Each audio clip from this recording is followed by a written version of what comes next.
Congratulations కూడా తెలియజేస్తున్నా. ఇదొక స్ఫూర్తి. నేను ఆ అబ్బాయి చూశాను, ఇల్లు కూడా 40 ఏళ్లే, అతను 45 సంవత్సరాలు, భార్యకు 40 సంవత్సరాలు. అప్పుడే షుగర్ వచ్చింది.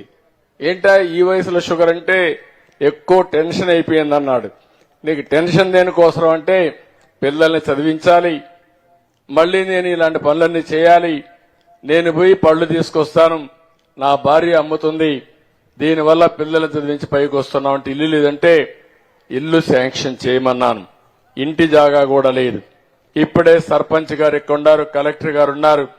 కనీసం ఈ ఊర్లో 200 మందికి ఇంటి జాగాలు ఇచ్చి ఇండ్లు కట్టించాల్సిన బాధ్యత ఉంది. ఇమ్మీడియట్ గా ల్యాండ్ ఎక్విజిషన్ చేసి ఎంతమంది ఉంటే ఎన్యూమరేట్ చేయండి, ఆ ల్యాండ్ కూడా అక్వైర్ చేయండి, అందరికీ ఇండ్లు కట్టించే బాధ్యత తీసుకుందాం. ఇమ్మీడియట్ గా ప్రారంభించమని కూడా చెప్తున్నా. అందులో మొదటి ఇల్లు ఆ సీనుకి ఇస్తామని చెప్పి మీ అందరికీ హామీ ఇస్తున్నా. నిన్న నేను ఒక పాలసీ తీసుకున్నాను. ఏదైతే చేతి వృత్తులపైన ఆధారపడినటువంటి ఇలాంటి వారికి భవిష్యత్తులో కొన్ని దిక్కుల్లో కొన్ని రిజర్వేషన్లు పెట్టాం. ఈరోజు గౌడలున్నారు, ఈడుగులున్నారు, వాళ్ళు కళ్ళు గీస్తారు, అలాంటి వృత్తిపరంగా ఉన్నారు. కాబట్టి ఏవైతే బ్రాందీ షాపులు ఉన్నాయో అందులో 10% రిజర్వేషన్లు పెట్టాను. అందులో ఒక షాపు ఈ కుర్రాడికి ఇమ్మని చెప్పి ఆదేశాలు కలెక్టర్ గారికి ఇచ్చాను. అది కూడా ఇస్తామని చెప్పి కూడా నేను మీకు తెలియజేస్తున్నా. కనీసం 10 రూపాయలు సంపాదించుకుంటే ఒక గౌడు కులస్తుడైనటువంటి ఆ వ్యక్తి వాళ్ళ కుల వృత్తి కూడా కళ్ళు తీసుకునే వృత్తి ఆ కుటుంబం పైకి వస్తుంది. అది కూడా చేయమన్నాను. రెండోది, 2 పిల్లలు చదివిస్తున్నారు. ఆ 2 పిల్లలు కూడా స్కాలర్షిప్లు ఇప్పించి 2 చదివించే బాధ్యత తీసుకుంటామని చెప్పి కూడా నేను మీకు తెలియజేస్తున్నా. ఇది కాకుండా ఇంకొక ఇంటికి వెళ్ళాను, తాళ్లూరు జగ్గయ్య, ఆయన తల్లికి పింఛనిస్తున్నాం. ఆ అమ్మాయి ఆవిడ కూడా పెద్ద ఆవిడ్ని పరామర్శించాం. ఆడి నుంచి వచ్చాను ఇక్కడికి. నేను ఇక్కడ వచ్చినప్పుడు మీరు ఒక్కసారి చూస్తే నేను ఒకటే మీ అందరినీ విజ్ఞప్తి చేస్తున్నా. ఈరోజు 100 రోజులు అయింది. 100 రోజుల్లో మీరు చూస్తే నేను ఎక్కడన్నా మీటింగ్ పెట్టాలంటే 1 లక్ష మందితోనో 2 లక్షల మందితోనో మీటింగ్ పెట్టచ్చు. నా ఉద్దేశం అది కాదు. ఒక గ్రామంలోకి రావాలి, ఒక గ్రామ సభ పెట్టాలి.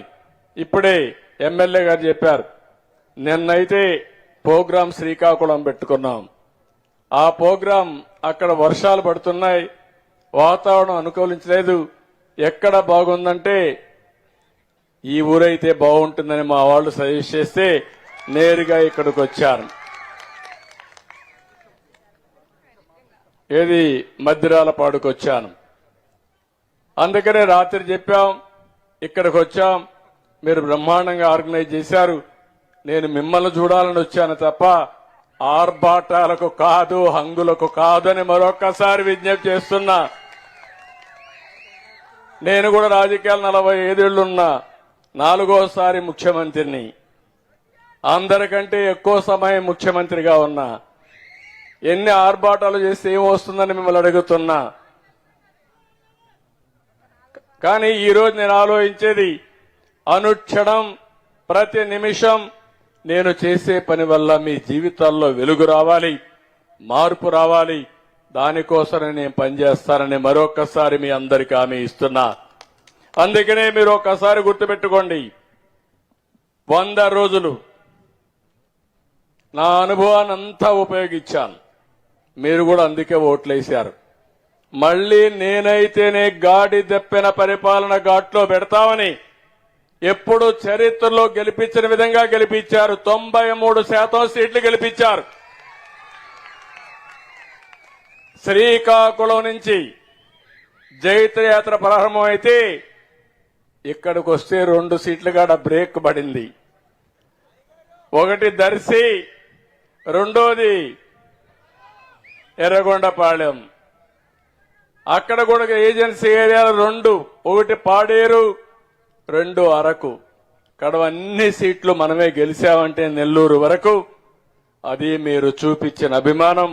మీ అభిమానాన్ని నా జీవితంలో మేము ఎప్పుడూ మర్చిపోలే.